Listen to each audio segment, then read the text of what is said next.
শনিবার গভীর রাতে আচমকা ঝড় বৃষ্টিতে ব্যাপক ক্ষয়ক্ষতির মুখে পড়ল বালুরঘাট শহর। দমকা হাওয়ার জেরে শহরের বিভিন্ন এলাকায় একাধিক গাছ উপড়ে পড়ে এবং বহু বাড়ির টিনের চাল উড়ে যায়।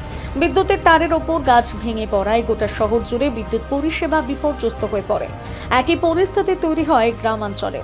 চক ভবানী, গীতাঞ্জলি এলাকা, ট্যাঙ্ক মোড়, পাওয়ার হাউস, বালুরঘাট পশু হাসপাতাল সংলগ্ন এলাকা, যুব সংঘ এবং খড়াইশল সহ একাধিক এলাকায় ব্যাপক ক্ষয়ক্ষতির খবর মিলেছে।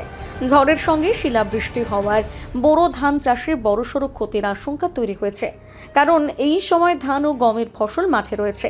অন্যদিকে বালুরঘাটের ট্যাঙ্ক মোড় এলাকায় গাছের ডাল ভেঙে পড়ায় 512 নম্বর জাতীয় সড়কে যান চলাচল সাময়িকভাবে বন্ধ হয়ে যায়।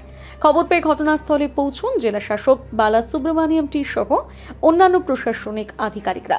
পরিস্থিতি স্বাভাবিক করতে পুরসভার কর্মীদের পাশাপাশি তৃণমূল কংগ্রেসের কর্মী সমর্থকরাও রাস্তায় নেমে পড়ে গাছ সরানোর কাজে হাত লাগান। এ বিষয়ে তৃণমূল নেতা সুরজ সাহা বলেন, নেত্রী অর্পিতাদির নির্দেশে আজকে আমরা বালুরঘাট শহরে বেরিয়েছি। আজকে প্রচণ্ড ঝড় হয়, সেই ঝড়ে ডালপালা ভেঙে গিয়েছে। আমরা এখানে লক্ষ্য করলাম যে ওই গাছ পড়ে থাকার কারণে এখানে একটা যানজট সৃষ্টি হয়েছিল। আমরা টিম তৃণমূল কংগ্রেসের পক্ষ থেকে আজকে গাছটা কেটে আমরা পরিষ্কার করে দিলাম, যাতে যান চলাচল যেন ঠিকঠাক থাকে শহর এলাকায়। এখন কি পরিস্থিতি রয়েছে? এখন স্বাভাবিক রয়েছে, রাস্তাঘাটে যেগুলো ক্ষয়ক্ষতি হয়েছিল সেটি ক্লিয়ার হয়ে গিয়েছে। মানে গোটা শহরই যাতায়াত ব্যবস্থা পরিষ্কার, গোটা শহরই দেখছো ঘুরে ঘুরে, কোথাও কিছু পুরো শহরে আমরা বেরিয়েছি। আমাদের পুরো টিম তৃণমূল কংগ্রেসের টিম, আমাদের অর্পিতাদির নির্দেশে আমরা পুরো শহরেই বেরিয়েছি। বালুরঘাট থেকে রিপন ভৌমিকের প্রতিবেদন, নিউজ টুডে।